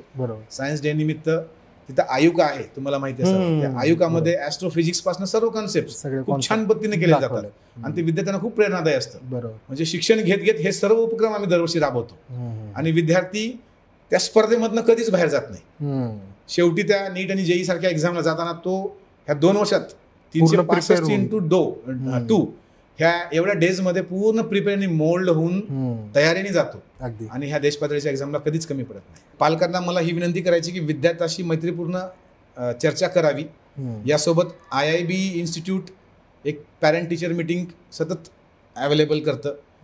ह्या सर्व पुणेकर पालकांना किंवा आसपासच्या पालकांना एकत्रित येणं पॉसिबल नाही, पण तसं एकत्रित आम्ही प्लॅन पण करतो. सोमवार ते रविवार all 7 days into 365 days into 2 एवढं आम्ही कार्यरत आहे. तर आपल्याला आपल्या वेळेप्रमाणे इन्स्टिट्यूटला भेट देऊन त्या विद्यार्थ्याबद्दलच्या अडचणी असतील, काय असेल, आपण चर्चा करावीत, जेणेकरून त्या विद्यार्थ्यावर कुठलं वेगळं प्रेशर किंवा वेगळं मानसिक तणाव कुठला येणार नाही आणि आपला विद्यार्थी हा चांगला डॉक्टर आणि इंजिनियर, जसं अविनाश सर म्हणले की आता ही फौज चांगली क्वालिटी फौज बनेल, याची जबाबदारी तुम्ही, आम्ही म्हणजे पालक, इन्स्टिट्यूट आणि विद्यार्थी आपण तिघांनी घेऊन एकत्रितपणे हा त्रिवेणी संगम चांगला पुन्हा घडवून आणू आणि विद्यार्थ्याला एक चांगला दर्जेदार डॉक्टर इंजिनियर बनवू. सर, मला एक सांगा, तुम्ही शिक्षण क्षेत्रात एवढी वर्ष काम करताय, तुम्ही उच्च विद्याविभूषित आहात स्वतः. शिक्षण हा समाज बदलण्यासाठी एक महत्त्वाचा घटक आहे असं तुम्ही मानता? कशा पद्धतीने त्याचं तुम्ही विश्लेषण कराल? निश्चितच सर, शिक्षण हे फक्त करिअरसाठी नसता, हे पूर्ण आपल्या आयुष्यासाठी असावं. शिक्षण हे विचार देतात, शिक्षण हे उच्च विचार आपल्याला देतात आणि हेच उच्च विचार समाज घडवतात. आपले महात्मा ज्योतिबा फुले यांनी सांगितलंय, विद्येविना मती गेली, मतीविना नीती गेली, नीतीविना गती गेली, गतीविना वित्त गेले, वित्ताविना शूद्र खचले आणि एवढे सारे अनर्थ एका अविद्येने केले. खूप सुंदर ते बोललेले आहेत. एक अविद्या काय करू शकते हे ह्या लाईन्स मधून आता कळून येतं. बरोबर. त्यामुळे विद्येचं महत्त्व म्हणजे विद्येचं महत्त्व आपल्या याच्यामध्ये खूप आहे आणि ह्या चांगल्या उच्च विचारासोबत समाज घडत असतो. समाज घडत घडत चांगल्या दर्जाचे डॉक्टर इंजिनियर घडतात. आता आपल्या काही विद्यार्थ्यांना आपण विचारत असतो की डॉक्टर्स डेला जेव्हा आपण सेशन ठेवतो, टॉपचे सर्जन डॉक्टर भगीरथ मोरे मागचा डॉक्टर्स डेचा सेशन त्यांनी घेतलं. त्यांनी एका विद्यार्थ्याला विचारलं की बेटा तुला डॉक्टर का व्हायचंय? एक जुन्नरची स्टुडंट आहे, ती म्हणली मला गायनेकॉलॉजिस्ट व्हायचंय आणि मला गायनेकॉलॉजिस्ट का व्हायचंय का कारण आमच्या ह्या एरियामध्ये आईंना म्हणजे बाळांना जन्म देताना आम्ही पाहिलंय, तिथं काही सोय होत नाही. आणि माझ्या काकीची एक दुर्घटना घडली हे तिने डोळ्याने पाहिलंय. तर तिला डॉक्टर फक्त म्हणजे एक वेगळं फायनान्शियल इन्कमसाठी बनायचं नाहीये, तिला सक्षम डॉक्टर बनायचंय एक सेवा करण्यासाठी. ते पण पुणे शहरामध्ये नाही तिला सेवा करायची, तिला खेड्यामध्ये विलेजमध्ये जाऊन सेवा करायची. ही ती एक विद्यार्थिनी आहे. दुसरा एक विद्यार्थी आहे, त्यांनी उठून बोललं, त्याला मीच प्रश्न विचारला होता की बेटा तुला कोणतं डॉक्टर बनायचंय.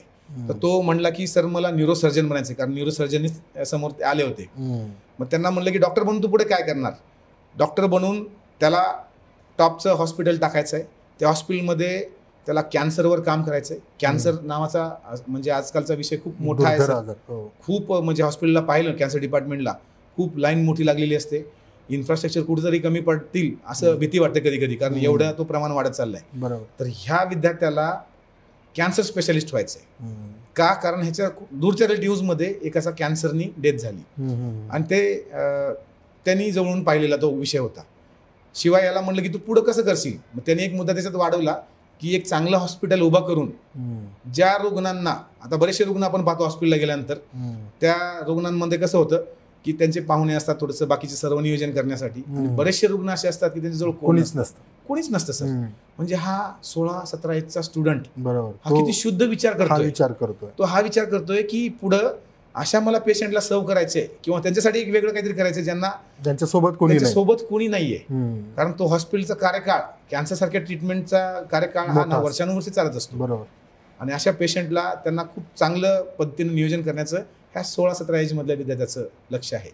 दुसरा एक इंजिनियर बनणारा, जेई प्रिपेअर करणारा स्टुडंट, तो म्हणतो की सर आज माझं म्हणजे एक मला चांगला एंटरप्रेन्योर बनून देशाच्या GDP मध्ये मला कॉन्ट्रीब्युट करायचंय चांगल्या पद्धतीनं. आणि डॉक्टर, जे तुम्ही डॉक्टर बद्दल बोलता, कारण डॉक्टर IIB डॉक्टर आणि इंजिनियर दोन्ही फॅक्टरी म्हणली जाते, पण त्यांनी ते विषय केला की ह्या हॉस्पिटलला लागणाऱ्या ज्या काही मशिनरीज आहेत ते मी माझ्या कंपनीमध्ये बनवून मी प्रोव्हाइड करणार.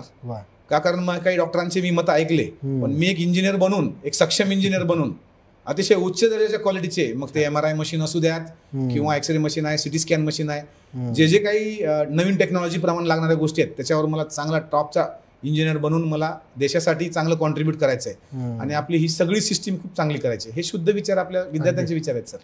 म्हणजे आजकालच्या विद्यार्थ्यांचे फक्त कमर्शियल फायनान्शियल बद्दल विचार नाही आहेत.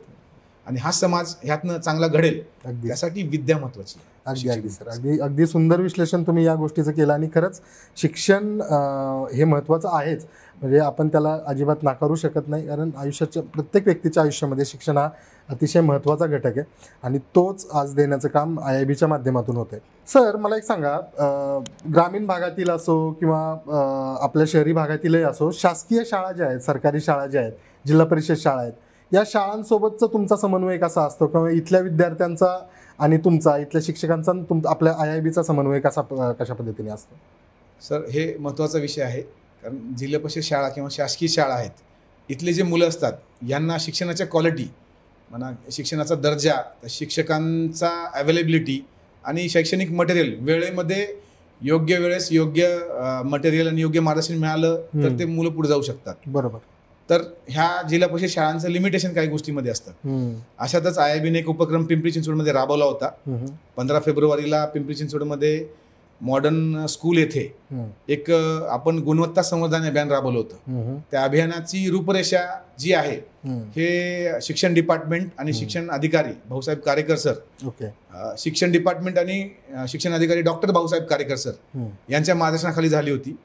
गुणवत्ता संवर्धन अभियानामध्ये शिक्षण डिपार्टमेंटनी एक चेकलिस्ट काढली होती की प्रत्येक शाळाची गुणवत्ता आहे कशी, शिक्षण प्रणाली कशी दिली जाते, सर्व मुलांना सोयी सुविधा आहेत का, मुलांच्या सेफ्टीप्रमाणे CCTV कॅमेरा आहेत का, मुलींना वॉशरूम अवेलेबल आहे, असल्यापासून लायब्ररीमधले असलेलं ते संग्रह हा किती क्वालिटीचा आहे, सर्वच गोष्टीवरती ती चेकलिस्ट होती. या संवर्धन अभियानामध्ये सगळ्या म्हणजे पिंपरी चिंचवड शहरातील पूर्ण शाळा तपासल्या गेल्या. ह्या सर्व शाळा शासकीय शाळा होत्या, जिल्हा परिषद शाळा होत्या, कारण सेल्फ फायनान्स इन्स्टिट्यूट हे वेगळे पडतात. बरोबर. प्रायव्हेट कॉलेज असतील, CBSE शाळा असतील, हे वेगळे पडतात. बरोबर. पण ह्या शाळा खूप महत्वाचा आहे की तपासल्या जाव्यात. एक चांगला उपक्रम शिक्षण डिपार्टमेंटने राबवला होता. ह्या उपक्रमाला IIBच्या संयुक्त विद्यमानाने आपण खूप चांगल्या पद्धतीने पुढे घेऊन गेलो आणि तब्बल 27 शाळा ह्यांना पुरस्कार आपण IIB माध्यमातून त्यांना देण्यात आले. अरे वा. आणि असाच एक उपक्रम जसा पिंपरी चिंचवडला राबवला गेला, या 27 शाळा प्लस काही शिक्षकेतर कर्मचारी असतील किंवा काही असेल, असे साधारण 35 जणांचा आपण उपक्रम तो राबवला होता पिंपरी चिंचवडला. असाच उपक्रम एक पुणे शहरामध्ये आता आपण राबवतोय.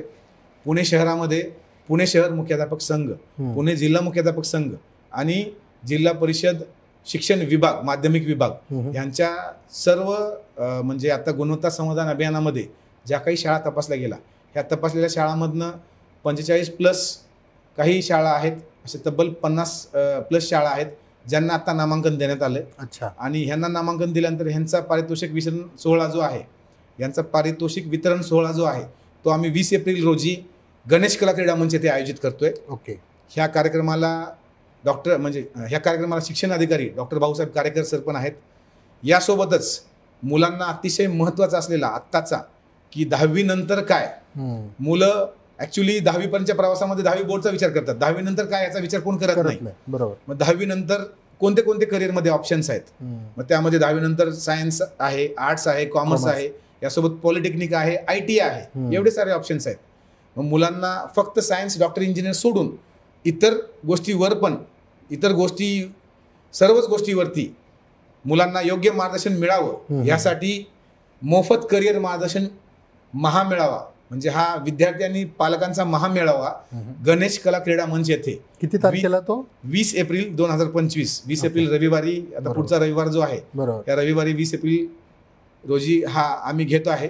आणि ह्या कार्यक्रमास इतिहास अभ्यासक हजारो विद्यार्थ्यांना घडवलेले जे स्वतः फिजिक्सचे प्राध्यापक होते असे प्राध्यापक नितीन बानुगडे पाटील सर, असे फिजिक्सचे प्राध्यापक नितीन बानुगडे पाटील सर हे येत आहेत आणि हजारो विद्यार्थ्यांना मार्गदर्शन देत आहेत. तर मी 10वीच्या विद्यार्थ्यांना विनंती करेल, अनेक आवाहन करेल की बेटा करिअर मार्गदर्शन योग्य वेळेत योग्य पद्धतीने घ्यावं, ही संधी सोडू नका. ही संधी सोडू नका. 20 एप्रिलला गणेश कला क्रीडा मंच पुणे स्वारगेट येथे आपण 10वीच्या विद्यार्थ्यांनी येऊन करिअर मार्गदर्शन घ्यावेत. सर मला एक सांगा, आज शिक्षण पद्धती वेगवेगळ्या प्रमाणामध्ये बदलतीये आणि बऱ्याचदा विद्यार्थ्यांवरती या स्पर्धा परीक्षांचा एक मानसिक तणाव असतो. याच मानसिक तणावामधून मग कधी कधी टोकाची पावलं उचलली जातात, पालक कधी कधी गोंधळलेल्या अवस्थेमध्ये असतात. एकूणच तुमच्या आजवरच्या सर्व अनुभवातून किंवा तुम्ही वेगवेगळ्या क्षेत्रामध्ये काम केलं आहे, या सर्व तुमच्या अनुभवातून आज तुम्ही 10वी 11वी 12वीमध्ये असणाऱ्या विद्यार्थ्यांना तुम्ही काय सल्ला द्याल, काय मोलाचा सल्ला द्याल, जेणेकरून ते इंजिनियर आणि डॉक्टर होण्याच्या या सर्व स्पर्धेकडे पॉझिटिव्हली पाहू शकतील? अतिशय महत्त्वाचा प्रश्न आहे सर. विद्यार्थ्यांच्या करिअरमध्ये, ह्या शैक्षणिक पाथमध्ये कुठं ना कुठं वेगवेगळे टप्पे येतात. त्या टप्प्यामध्ये कधी निराशा येते, कधी थोडं अपयश येतं, कधी ते स्ट्रेस घेऊन ते काम करत असतात, एका डिप्रेशनमध्ये असतात. पण ह्या सर्वांमधनं मला एक गोष्ट सांगायची आहे विद्यार्थ्यांना की अपयश हे शेवट नाही आहे, ही एक संधी आहे. बरोबर. आणि ही संधी आहे पुन्हा उभं राहण्याची. आणि पुन्हा उभं राहणं म्हणजे कमबॅक जसं ज्याला म्हणतो आपण, त्या पद्धतीनं आपला व्हावा. अपयश उलट एक अनुभवाचे प्रतीक आहे. तुम्हाला एक वेगळा अनुभव येतो. ह्या अनुभवातनं तुम्ही चांगला बोध घेऊन जर पुढच्या वेळेस प्रिपेअर करून गेलात तर पुन्हा अपयशी होण्याचे चान्सेस 1%च्या खाली राहतात. बरोबर. एक उदाहरण मी देऊ इच्छितो अपयशाबद्दल किंवा कमबॅक होण्याबद्दल. आपल्या ह्या मातीतलं एक व्यक्तित्व आहे ज्यांचं नाव घेतलं की आज आपल्या अंगामध्ये अशी एनर्जी संचारते, ते म्हणजे छत्रपती शिवाजी महाराज. पुरंदरचा तह आपल्याला आठवला. बरोबर. पुरंदरच्या तहामध्ये महाराजांच्या संकल्पनेतनं, आई जिजाऊंच्या संकल्पनेतनं जो स्वराज्य बनवायचा प्रयत्न सुरू झाला होता आणि चांगल्या प्रकारे आपण सगळं स्वराज्य बनवण्याची म्हणजे प्रवास सुरू झाला होता महाराजांचा. बरोबर. त्या एका तहामध्ये सगळे किल्ले आपल्याला द्यावे लागले होते. बरोबर. त्यावेळेस ती निराशा कुठं ना कुठंतरी महाराजांना पण आली असेल. त्यावेळेस तो महाराजांचा संकल्प काय असेल, विद्यार्थ्यांना मला तेच सांगायचं की कमबॅक आपला असा व्हावा, पुरंदरचा तह आठवावा विद्यार्थ्यांनी. आणि तिथून पुढं अवघ्या काही कार्यकाळामध्ये महाराजांनी ज्या प्रकारे तो तह केला, शिवाय त्यांना दिल्लीलाही जावं लागलं, संभाजी राजांना काही काळासाठी आपल्याला दिल्लीलाही ठेवावं लागलं त्यांना.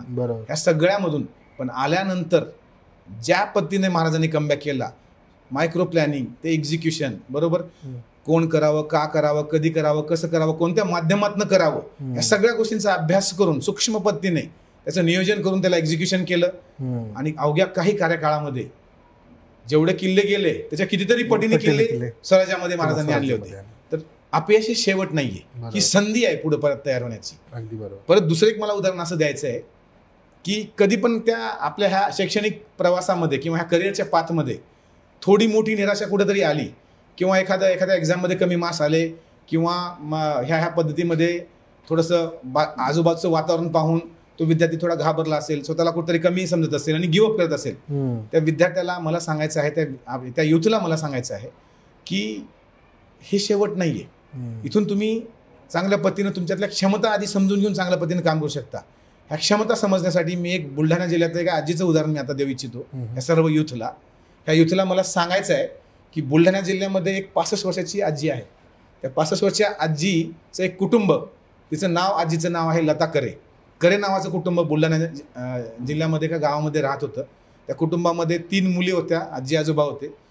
सर्व आयुष्यभराची कमाई ह्या 3 मुलींच्या लग्नामध्ये आजी आजोबांचे जातात.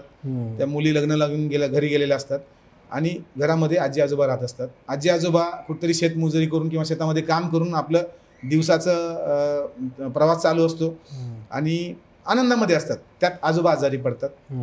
65 वर्षाची आजी आजोबा आजारी पडल्यानंतर त्यांना हॉस्पिटलला घेऊन जाते. तिथलं सरकारी हॉस्पिटल जिल्हा लेवलला त्यांना जायला सांगतं. मग तिथले काही हॉस्पिटल दुसऱ्या हॉस्पिटलला रेकमेंड करतात आणि ह्या सगळ्या प्रवासामध्ये आजी एकटी असते. ती कधीच कुठं असं विचार करत नाही, खचून जात नाही. तिला निराशा येते पण ती पुन्हा त्या आजोबाकडे पाहते, तिच्या नवऱ्याकडे पाहते आणि म्हणते ज्याच्या म्हणजे सावलीखाली आज आपण जगलोय त्याची जीव धोक्यामध्ये असताना मी का शांत बसू. मग त्या आजीला ती कुठं ना कुठं जायची सगळी एनर्जी येते, सगळ्या प्रवासातून ती जाते आणि शेवटी एका रुग्णालयात ती गेल्यानंतर तिला तिथले डॉक्टर भल्या मोठ्या तपासण्या करायला देतात आणि एक बाकीच्या त्या ट्रीटमेंटचा एक खर्च त्यांना सांगतात. ते खर्च पाहिल्यावर आजीच्या समोर एकदम अंधार येतो सर. आणि त्या अंधारामधून ती निराश झालेली आजी बसलेली असते एका ठिकाणी. आता माझा जीव वाचवावा, पुढं माझं लाईफ बघावं का नवऱ्याचा जीव वाचवावा, ज्याच्या सावलीखाली वाढलो त्याचा जीव कसा वाचवता येईल. ह्यानंतर तिच्या शेजारी एक पेपर पडलेला असतो, त्या पेपरकडे नजर जाते. तिच्या शेजारी एक पेपर पडलेला असतो, त्याच्याकडे नजर जाते. आजी तो पेपर हातामध्ये घेते आणि पाहते. तिला तिथं मॅरेथॉन दिसतं, बारामती मॅरेथॉन, आणि त्याच्यासमोर एक कॅश प्राईज दिसतं. आजीला तो आकडा डॉक्टरांनी सांगितलेला एका साईडला दिसलेला असतो आणि ते कॅश प्राईज दिसलेलं असतं. ती आजी त्याच वेशभूषामध्ये त्या बारामती मॅरेथॉनमध्ये जाते. बारामती मॅरेथॉनमध्ये कमिटी तिथं बसलेली असते. कमिटी म्हणते आजी तू काष्टा घालून आलेली आहे, तुझ्याकडे स्पोर्ट्स शूज नाही, तू 65 वर्षाची आजी आहे, तुला ह्याच्यात पार्टिसिपेट नाही करता येत.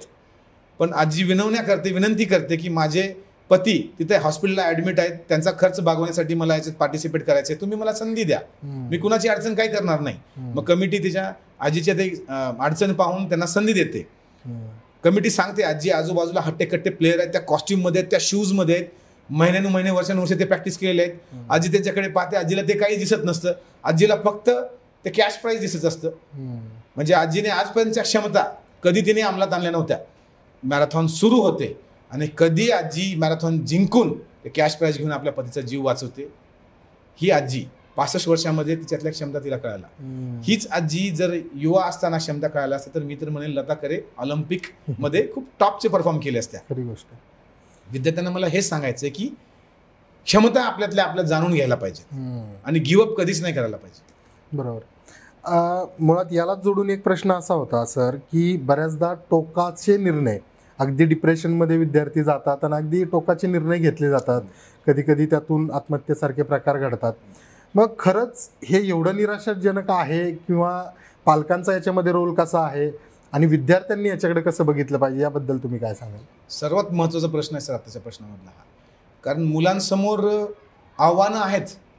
कारण हे पिंपरी चिंचवडचं म्हणा, पुणे जिल्ह्याचं म्हणा आणि महाराष्ट्राचं हे कॉम्पिटिशन नाही आहे. हे नॅशनल लेवलचं कॉम्पिटिशन आहे. भारतातलं UPSC नंतर टफेस्ट एक्झामचं कॉम्पिटिशन आहे. त्या टफेस्ट एक्झामचे नाव जरी आठवलं तर कधी कधी विद्यार्थी घाबरत असतात. आणि शिवाय त्यांच्या रोजच्या प्रवासामध्ये त्या अकॅडमिक्स करत असताना काही टेस्टमध्ये मार्क्स येतात, ते पालकांना कळतात. पालकांनी सर्वस्व लावलेलं असतं मुलांसाठी, ते साहजिक आहे. पण पालकांना असं कुठेतरी वाटतं की आपल्या मुलांनी सतत चांगलं परफॉर्म करायला पाहिजे. मग ते प्रेशर कुठं ना कुठेतरी विद्यार्थ्यावर येतं. ती प्रेशर आल्यानंतर विद्यार्थी कुठेतरी संकुचित मनाचे व्हायला लागतात आणि ॲक्च्युली त्यांची एनर्जी दुसरीकडे डायव्हर्ट होत जाते. मग ह्याच्यातनं निगेटिव्हिटी सगळीकडे येत जाते. पालकांच्या अपेक्षेप्रमाणे मार्ग आपण घेत नाही. महत्त्वाचं म्हणजे त्या एक्झामला क्रॅक करण्यापेक्षा पालकांच्या अपेक्षा आपण कंप्लीट करू शकत नाही, ही भीती कुठेतरी त्या मुलांमध्ये असते. बरोबर. आणि त्यांना ते बऱ्याच गोष्टी समोर दिसत असतात की इथून पुढच्या एक्झाममध्ये परफॉर्म करू शकणार का नाही, त्यांनी स्वतःच्या क्षमता जाणलेल्या नसतात. पण आपल्या IIB सारख्या इन्स्टिट्यूटमध्ये असं आपण एक चांगल्या पद्धतीनं एक करिअर काउन्सिलिंग सेशन तिथं ठेवतो. समुपदेशन एक सेक्शन तिथं केलेलं आहे आपण. विद्यार्थ्यांचा हा प्रवास पाहता किंवा बऱ्याच वेळा आम्ही सर्व पालकांना सांगत असतो की महिन्यातनं एक वेळेस तरी इन्स्टिट्यूटला तुम्ही व्हिजिट करावी. मला पालकांना एक विनंती करायची आहे की आपला विद्यार्थी, आपला पाल्य ह्या शिक्षणाच्या प्रवासामध्ये प्रवास करत असताना आपण सर्वात त्यांना चांगले जाणकार असतो. आपल्याला थोडं जरी जाणवलं की हा विद्यार्थी ठीक आहे मार्क कमी आणतोय किंवा कुठेतरी निराश होतोय, त्यावेळेस त्या विद्यार्थ्याला काही न बोलता त्यांनी इन्स्टिट्यूट आणि त्या गुरुवर्गाशी पहिला संपर्क साधावा. बरोबर. तिथं त्याला फिजिक्समध्ये प्रॉब्लेम आहे, तिथं त्याला मॅथ्समध्ये प्रॉब्लेम आहे, तिथं त्या विद्यार्थिनीला बायोमध्ये प्रॉब्लेम आहे किंवा केमिस्ट्रीमध्ये प्रॉब्लेम आहे, हे येऊन त्यांनी तिथं डिस्कस करावं. आणि आपल्या पाल्यावरती प्रेशर किंवा ते डिप्रेशनमध्ये जातील असं कुठलं त्यांच्याशी संवाद साधू नये. आपल्या पाल्यासोबत मैत्रीपूर्ण संबंध, आपण आई वडील आहोतच आहोत, एक आई बापाचं एक मोठं कर्तव्य आहे, ते करतच आहेत. त्यासोबत त्यांच्यासोबत संवाद आपल्याला कॉन्व्हर्सेशन असं झालं पाहिजे दोन्ही साईडने, त्या म्हणजे त्याच्याशी चांगला संवाद साधता आला पाहिजे. बरोबर. रिस्पॉन्सिव्ह सेशन त्यांचं चर्चेचं सतत मुलांसोबत व्हायला पाहिजे. आणि हे खूप गरजेचं आहे. का? कारण मुलं आई वडिलांसोबत एका प्रेशर खाली तेवढे ओपन होत नाहीत कधीच. ह्याच मुलांना मग बाहेरचं जग हवं असं वाटतं. वेगळ्या गोष्टींची सवय लागते, कधी कधी वेगळ्या व्यसनाची सवय लागू शकते. आजकालचं हे वातावरण पाहतोय आपण, म्हणजे ह्या वातावरणामध्ये खरं तर लिटरली ह्या मुलांना फसवण्यासाठी ट्रॅप आहेत सर. खूप सारे ट्रॅप आहेत मुलींना आणि मुलांना पण फसवण्यासाठी. ट्रॅप ह्या समाजामध्ये आजकाल बऱ्याच ठिकाणी दिसून येतात. मग विद्यार्थी आपल्या हक्काच्या आई वडिलांना सोडून त्या ट्रॅपकडे खेचले जातात. बरोबर. ह्यामध्ये ह्या सगळ्या गोष्टीमधून म्हणजे मला हे सांगायचं आहे की कुठेही कोणत्याही निराशेला म्हणजे एक टोकाची भूमिका न घेता त्याचा रूट कॉज काय ते शोधणं, ह्या रूट कॉजला म्हणजे त्याचं इश्यू काय ते शोधणं आणि ह्या इश्यूला त्या योग्य मार्गदर्शकाकडे जाऊन ते पूर्ण क्लिअर करून घेणं गरजेचं आहे. सर, जाता जाता तुम्ही बऱ्याच विषयांना स्पर्श केला. अगदी विद्यार्थ्यांची भूमिका काय असली पाहिजे, पालकांची भूमिका काय असली पाहिजे. जाता जाता मी पुन्हा एकदा IIB-कडे येतो आणि एका पॉझिटिव्ह नोटवरती तुम्हाला विचारतो की IIB-ला भविष्यामध्ये काय करायचं. आज IIB-चा एक वटवृक्ष होतोय, महाराष्ट्रभर IIB आज विद्यार्थी घडवते आणि एक चांगला प्लॅटफॉर्म त्यांच्यासाठी उपलब्ध करून देते. मोठमोठ्या शिक्षण संस्थांना जे जमत नाही ते आज IIB करून दाखवते. पण भविष्यामधले तुमचे प्लॅन्स काय आहेत त्याबद्दल आमच्या प्रेक्षकांना सांगाल? निश्चितच सर, IIB-चा जो प्रवास आहे, नांदेडपासून, लातूरपासून, पिंपरी चिंचवडपासून, पुण्यापासून आज 7 शाखेमध्ये महाराष्ट्रभरात कार्यरत आहे. हे कार्य करत असताना ज्या उद्देशाने IIB-चं पाऊल प्रत्येक शहरामध्ये येत आहे आणि ज्या उद्देशाने विद्यार्थी घडत आहेत, यातून आम्हा सर्वांना एक सक्षम नागरिक घडवायचा आहे. तो सक्षम नागरिक एक साखळी चांगली निर्माण करायची आहे आम्हाला. बरोबर. मग ते डॉक्टर असतील, ते इंजिनियर असतील, ते डॉक्टर बनवून आपल्या समाजाला एक चांगलं कॉन्ट्रीब्यूट करतील. कोरोना काळामध्ये आपला भारत देश भरभक्कम का राहिला? कारण ते मेडिको सिस्टीम तेवढी टॉपची होती. बरोबर. 4-4 दिवस, 24 तासचा एक दिवस असतो सर. 4-4 दिवस ते डॉक्टर्स PPE किट घालून ड्युटी करत होते. आता माझ्या घरातलं उदाहरण सांगायचं म्हटलं तर डॉक्टर शीतल लोहारे ह्या बालरक्तज्ञ आहेत. घरामध्ये त्यावेळेस 1 वर्षाचं बाळ होतं. मला मुलगी होई पहिली, कन्यारत्न आहे मला. 1 वर्षाच्या बाळाला ती 1 महिना भेटू शकली नाही सर एक आई. आणि तिला PPE किट घालून, ती जरी बालरोगतज्ञ असल्या त्यांना PPE किट घालून, त्या जरी बालरोगतज्ञ असल्या त्यांना सर्वच पेशंटची ट्रीटमेंट करावी लागली. डॉक्टर्स अवेलेबल नव्हते. बरोबर. मग कोरोना काळामध्ये टॉपच्या डॉक्टरांनी, आपल्या डॉक्टरांनी ह्या देशाला खूप सारे दिले सर. त्यामुळे आज आपला भारत देश भरभक्कम आहे. बरोबर. आपल्याला सक्षम नागरिक म्हणजे काय? एक दर्जेदार डॉक्टर, दर्जेदार इंजिनियर बनून त्यांनी त्यांची करिअर लेवलमध्ये खूप चांगल्या पद्धतीने करतील. बरोबर. सोबत समाजाला एक चांगल्या पद्धतीने नीतिमूल्य जपत एक छान पद्धतीनं योगदान समाजाला देतील. मेडिकल सेक्टरमध्ये देतील, सायंटिस्ट असतील, सायंटिस्ट बनून काही देतील, काही इंजिनियर्स बनून देतील, काही एंटरप्रेन्योर्स बनवून देतील. आम्हाला एक सक्षम नागरिक आणि त्यांची साखळी बनवणं हे पुढचं एक आमचं महत्त्वाचं ध्येय. खरंच सर, तुमच्या या सर्व प्रवासाला आमच्या ऑन द टॉक्सच्या सर्व टीमकडून, सर्व परिवाराकडून आमच्या तुम्हाला प्रचंड अशा शुभेच्छा, मनपूर्वक शुभेच्छा. IIB आजच म्हणजे महाराष्ट्राचा महाब्रँड हा IIB म्हटलं जातं. डॉक्टर्स, इंजिनियर्स घडवणारी फॅक्टरी आपण त्याला म्हणतो. आणि तुम्ही जसं मगाशी कौतुक केलं माझ्या त्या शब्दाचं, त्या वाक्याचं की एक डॉक्टर, इंजिनियर घडवणारी किंवा डॉक्टर इंजिनियरची एक फौज तयार करणारी IIB ही खऱ्या अर्थानं पुढच्या काळात देखील हजारो लाखो विद्यार्थ्यांना डॉक्टर्स बनवेल, इंजिनियर बनवेल आणि तुमचा सुद्धा शाखा विस्तार असा मोठ्या प्रमाणात होईल. यासाठी मी तुम्हाला मनापासून शुभेच्छा देतो. तुम्ही आमच्या या कार्यक्रमासाठी वेळ दिलात आणि आमच्या प्रेक्षकांसाठी मार्गदर्शन केलं, विद्यार्थ्यांना मार्गदर्शन केलं आणि खूप साऱ्या प्रश्नांना तुम्ही स्पर्श केला. एकंदरीतच सध्याची शिक्षण पद्धती आणि भविष्यातील त्या विद्यार्थ्यांसमोरची आव्हानं या सर्व गोष्टींना तुम्ही अत्यंत छानपणे आम्हाला मार्गदर्शन केलं. त्याबद्दल मी तुमचे आभार मानतो. धन्यवाद. थँक्यू सर, मनपूर्वक धन्यवाद. ऑन द टॉक्स हा पॉडकास्ट आज आपल्या पिंपरी चिंचवड शहरासोबत पुणे शहरामध्ये अतिशय छान पद्धतीनं बऱ्याच गोष्टी एक्सप्लोर करत आहेत. मी ऑन द टॉक्सला खूप खूप शुभेच्छा देईल. IIB सारख्या संस्थेला ऑन द टॉक्सच्या प्लॅटफॉर्म आणल्याबद्दल मी मनपूर्वक धन्यवाद देतो आणि यासोबत आपण शुभेच्छा देतो की ऑन द टॉक्स हा पूर्ण पुणे शहरातच मर्यादित न राहता पुणे जिल्हा म्हणा, महाराष्ट्र म्हणा, देश पातळीवर नक्कीच लवकरच पोहोचेल ही शुभेच्छा देतो. जाता जाता मला विद्यार्थ्यांना एक दोन शब्द सांगायचे आहेत. बेटा, मन के जीते जीत है, मन के हारे हार. मन के जीते जीत है, मन के हारे हार. हार गए जो बिन लड़े उन पर है धिक्कार. उन पर है धिक्कार जो ना देखे सपना. बेटा, उन पर है धिक्कार जो ना देखे सपना. सपनों का असर अधिकार है अपना. सपनों का असर अधिकार है अपना. स्वप्न उघड्या डोळ्यांनी बघायला शिका बाळांनो आणि ते स्वप्न पाहून त्या दिशेने वाटचाल करा. बाकी IIB सारख्या संस्था तुमच्याकडनं करून घेतील, फक्त तुम्ही करायला तयार राहा. तुम्हा सर्वांना खूप खूप शुभेच्छा. यस, जसं सरांनी आत्ता सांगितलं की मन के जीते जीत है, मन के हारे हार, त्याच पद्धतीनं प्रत्येक विद्यार्थ्यानं जर आपल्या आयुष्यामध्ये, आपल्या शिक्षणामध्ये किंवा आपल्या एकूणच अकॅडमिक्समध्ये जर त्याने या सर्व गोष्टींचा विचार केला, आपल्या पालकांचा विचार केला, आपल्या भविष्यावरती लक्ष केंद्रित केलं, तर मला 100% खात्री आहे की या आपल्या महाराष्ट्रामध्ये, आपल्या देशामध्ये नैराश्यातून, शिक्षणाच्या दबावामुळे किंवा आपल्या स्पर्धा परीक्षांच्या मानसिक तणावामुळे एकही विद्यार्थी खचून जाणार नाही, आत्महत्या तर करणार नाहीच नाही. कारण IIB सारख्या संस्था त्यांच्या पाठीशी ठामपणे उभ्या आहेत आणि या पुढच्या काळातसुद्धा त्या उभ्या राहतील. आपण आज या पॉडकास्टमधून खूप काही घेऊन जातो आहे. बऱ्याचशा गोष्टी सरांनी आज त्यांच्या माध्यमातून आपल्याला सांगितल्या, त्यांच्या अनुभवातून सांगितल्या. विद्यार्थी आणि पालक आणि सर्वच माझा प्रेक्षक वर्ग, मी सर्वांचं मनापासून आभार व्यक्त करतो. धन्यवाद.